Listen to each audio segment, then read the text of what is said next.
El primer ministro israelí Benjamin Netanyahu habló por cuarta vez ante el Congreso de Estados Unidos. La guerra contra Hamás en la franja de Gaza centró su discurso. Netanyahu dijo que prácticamente no ha habido civiles muertos en Rafah, calificó a los manifestantes de idiotas útiles de Irán y habló contra la Corte Penal Internacional. El expresidente de Argentina, Alberto Fernández, no viajará a Venezuela como observador internacional. En sus redes sociales aseguró que el gobierno venezolano le pidió no hacerlo, alegando desestabilización al proceso electoral, tras alinearse con Lula da Silva, que pidió a Maduro aceptar resultados. Analizamos. Los Juegos Olímpicos de París comienzan oficialmente este viernes con la inauguración por el río Sena, pero ya desde este mismo miércoles han dado inicio a algunos de los torneos por equipos, como el de fútbol masculino y el de rugby 7. Se lo contamos. Bienvenidos a un nuevo informativo de France 24. Les habla Rodrigo Sedano. Es un placer estar con ustedes. Vamos a empezar en Washington. Ahí el primer ministro israelí Benjamin Netanyahu habló por cuarta vez ante el Congreso de Estados Unidos, donde la guerra contra Hamás en la franja de Gaza centró su discurso. Ante demócratas y republicanos agradeció la buena relación entre el gobierno estadounidense y su país. Llamó a la desmilitarización y a la desradicalización de Gaza. Además, volvió a hablar del fin de la guerra contra Hamás, pero lo condicionó a la liberación total de los rehenes.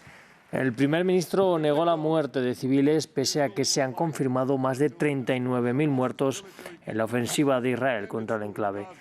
Netanyahu dijo que las fuerzas de civilización triunfarán ante la barbarie. We meet today at a crossroads of history.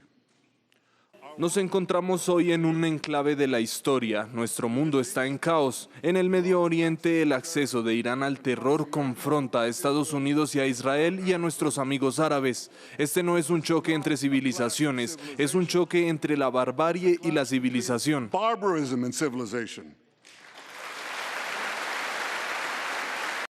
Este primer ministro israelí dedicó gran parte de su discurso al papel de Irán en Medio Oriente y a las protestas en el mundo contra la guerra en Gaza. Netanyahu dijo que Teherán está detrás de un eje del terror que amenaza a Estados Unidos y a Israel. Calificó además a los manifestantes pro-palestinos de idiotas útiles de Irán. Irán está patrocinando el sentimiento anti-israelí que está ocurriendo aquí afuera de este edificio. No son tantos, pero están ahí y a lo largo de la ciudad. Bueno, yo tengo un mensaje para estos manifestantes. Cuando los tiranos de Teherán, que cuelgan a los homosexuales, que asesinan a las mujeres que no cubren su cabello, estén patrocinándolos, ustedes se han convertido oficialmente en los idiotas útiles de Irán. Previamente hablamos con Guido Larsson, analista de la Facultad de Gobierno de la Universidad de Desarrollo de Chile, que nos explicó la lectura que puede darse al discurso que el primer ministro entregó ante el Congreso de Estados Unidos hace minutos. Yo creo que el discurso tiene tres niveles de análisis, uno podría decir. El primero es puramente doméstico. No hay que olvidar de que Netanyahu llega a este discurso con tasas de aprobación muy menores dentro de Israel, con una sociedad civil que se posiciona de manera cada vez más crítica con su gobierno, con la ausencia de una estrategia de salida para el conflicto en Gaza y con ciertos llamamientos más o menos generales en torno a la victoria, en torno al triunfo, pero sin un detalle particular en torno a qué significa exactamente aquel resultado y aquel objetivo político. Es cierto que en este discurso da algunas líneas, lo que mencionabas hacia el final de tu alocución, la idea de desmilitarización, pero creo yo que hay mucha vaguedad. Por lo tanto, una manera de analizar el discurso es presentándolo como un intento de hablarle a su propia sociedad, dada la situación de debilidad que tiene Netanyahu.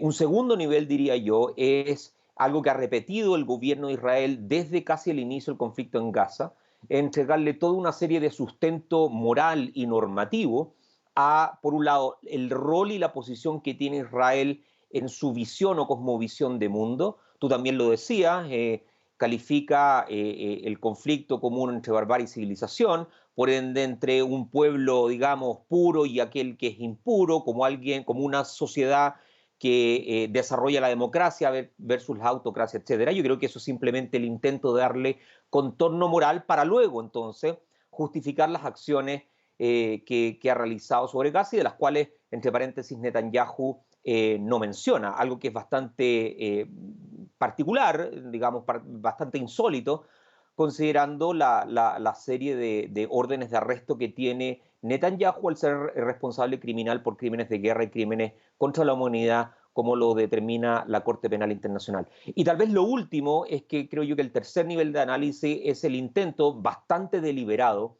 de mantener la alianza con Washington y con los Estados Unidos.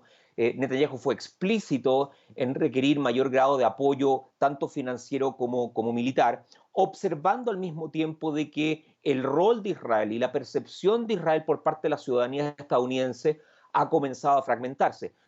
La salida de los delegados israelíes que negocian un alto el fuego en Gaza, mediado por Egipto, Qatar y Estados Unidos, se retrasó para la próxima semana. Entre tanto, en el enclave los hospitales continúan operando al borde del colapso.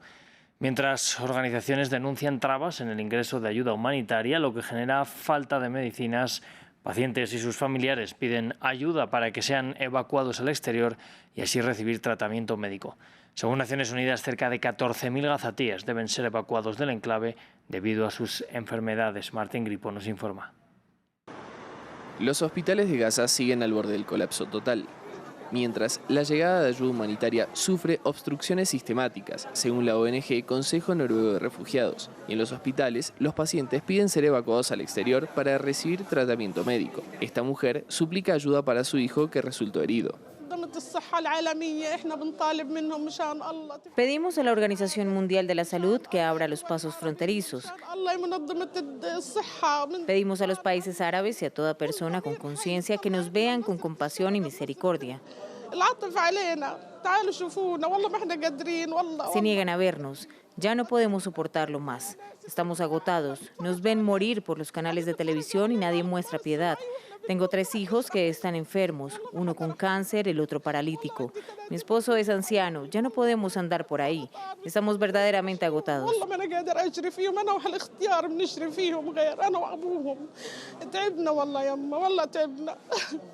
Naciones Unidas informó que cerca de 14.000 personas en Gaza necesitan ser evacuadas del enclave para recibir tratamiento médico, y la Organización Mundial de la Salud busca reabrir cruces fronterizos hacia Jerusalén Este y países de la región. En tanto, un comité de la OMS visitó las ruinas de un hospital en la ciudad de Gaza, donde buscan recuperar las instalaciones. A finales de marzo de 2024, el hospital Al-Shifa fue incendiado y destruido por completo. Hoy estamos aquí, en el antiguo departamento de pacientes ambulatorios, donde se está realizando una iniciativa médica local para reactivar las instalaciones de tratamiento. Israel aseguró que los ataques a centros hospitalarios fueron causados dado que eran utilizados como escudo por Hamás. Sin embargo, el personal médico ha negado que combatientes del grupo islamista estuvieran presentes en las instalaciones médicas. Las elecciones del domingo en Venezuela siguen marcando parte de la agenda de América Latina. Este miércoles el expresidente argentino Alberto Fernández anunció que no viajará como observador electoral.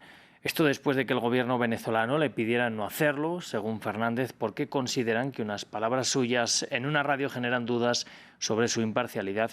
Un hecho que se enmarca en la serie de posicionamientos de parte de la izquierda latinoamericana que pide a Maduro que acepte los resultados del domingo, sean cuales sean. Para analizar el tema vamos a hablar con Cynthia Arnson, miembro del Centro Internacional para Académicos Woodrow Wilson. En primer lugar, le quiero dar las gracias por estar con nosotros hoy aquí en France 24 y preguntarle qué podemos entender del posicionamiento de estos líderes. ¿Ven que el chavismo ya ha perdido la elección o el resultado todavía está muy abierto? Bueno, antes que nada, muchas gracias por esta invitación.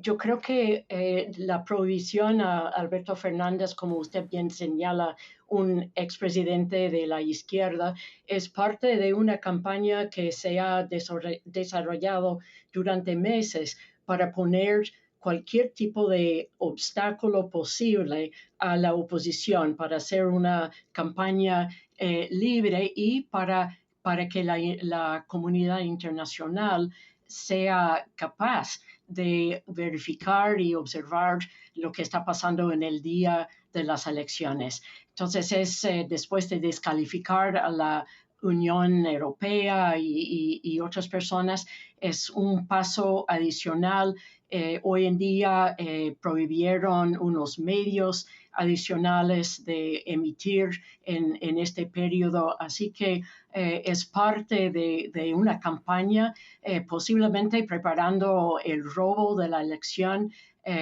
pero complica mucho el escenario. Claro, quería preguntarle también, en caso de derrota del oficialismo, qué tipo de papel, qué tipo de presión real podrían llegar a ejercer los líderes de izquierda sobre el chavismo. El presidente Lula de Brasil, el presidente de Petro de Colombia, ellos dos han expuesto su apoyo a un proceso electoral libre. Lula salió hace unos días con unas palabras muy duras, diciendo que cuando uno pierde una elección se va. Y objetó también a las palabras de Maduro, prometiendo o prediciendo un baño de sangre si la oposición ganara. Entonces, yo creo que la comunidad internacional, todos los países democráticos, el mundo occidental, todos tienen que presionar para reconocer los resultados de las elecciones y para permitir un conteo con observadores de la oposición. Esto también se puede prohibir o limitar en gran escala. ¿Y podríamos vernos en un escenario más ajustado de lo esperado, en el que ninguno de los dos actores, tanto la oposición como el gobierno, aceptaran los resultados que podríamos ver en ese momento? No sé si del lado de los aliados de la oposición también ha habido algún tipo de pronunciamiento. Sí, bueno, todas las encuestas en los últimos tiempos, y hay unas encuestas que son realmente confiables, incluso en un país autoritario como es Venezuela, han señalado que la oposición está ganando a Maduro por un margen muy amplio, 20, 30 puntos porcentuales. Así que si Maduro al final saca una victoria y hay prohibiciones a los observadores que la oposición está intentando poner en todas las mesas y todas las urnas, yo creo que va a ser bastante sorprendente. Yo creo que Maduro nunca fácilmente va a dejar el poder, entonces va a depender mucho de cómo reacciona el pueblo venezolano, el ejército, si hay digamos, divisiones en el ejército, en las Fuerzas Armadas, y también la reacción de la comunidad internacional. Pues Cynthia Arnson, gracias por estar hoy con nosotros aquí en France 24. Muchas gracias a ustedes. Nosotros ahora nos vamos hasta París porque, pese a que la inauguración de los Juegos Olímpicos será el próximo viernes, desde hoy ya tenemos competencia deportiva. Hablamos del rugby 7 y del fútbol masculino. En este último se dio la primera polémica de las justas. El partido en el que Marruecos le ganó 2-1 a Argentina finalizó 2 horas después de lo estimado. La razón nos la explica nuestro enviado especial a París, Juan Pupiales. Los Juegos de París aún no se han inaugurado y ya la polémica está servida de la mano de uno de los deportes que este miércoles dio inicio a la actividad. El torneo de fútbol masculino debutó Argentina. Esa poderosa selección de Julián Álvarez lo hizo en Saint-Étienne ante la Marruecos de Achraf Hakimi. Derrota 2-1 para el equipo dirigido por Javier Mascherano en un partido marcado por los últimos minutos de un inusual descuento de 16 minutos. Alan Medina conseguía que parecía para Argentina el empate a 2, pero en esa celebración hubo un lanzamiento de un petardo frente a los jugadores argentinos y también hubo una invasión de campo de los marroquíes en ese estadio de Saint-Étienne. El árbitro, el colegiado sueco Nyberg, terminó llamando a los jugadores a que regresaran a los vestuarios sin pitar el final del encuentro, pero desde las cuentas de los Juegos Olímpicos y desde los combinados de Marruecos y de Argentina se mostró que el partido había terminado para sorpresa de todos. El árbitro llamó de nuevo a los jugadores a la cancha, una cancha ya sin hinchas, a que terminaran de jugar esos 3 minutos y además anuló con la revisión del VAR ese tanto de Medina que daba ese punto para la albiceleste. Argentina no pudo ganar en esos 3 minutos de reanudación y ahora la albiceleste se jugará la vida en esos 2 partidos que le restan frente a los combinados de Irak y de Ucrania. Con el reporte de Juan Pupiales desde París nos vamos a despedir. Yo les invito a que sigan aquí con nosotros en France 24.